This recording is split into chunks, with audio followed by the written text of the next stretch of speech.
சாமி ஏதாவது கொடுங்க சாமி. ரொம்ப பசியா இருக்கு. சாப்பிடுங்களா?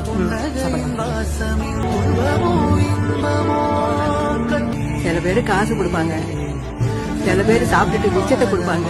ஆனா நீங்க தான் உட்கார வச்சு சாப்பாடு போடுறீங்க. அஸ்ஸலாமு அலைக்கும் வரஹ்மத்துல்லாஹி வபரகாத்து. உங்கள் இலியா. இந்த காட்சியை பாருங்களேன். நம்மள எவ்வளோ பேர் ஒருத்தர் ஏதாவது தர்மம் கேட்டால் 5 ரூபா 10 ரூபா கொடுத்து அனுப்பிச்சிடலாம்.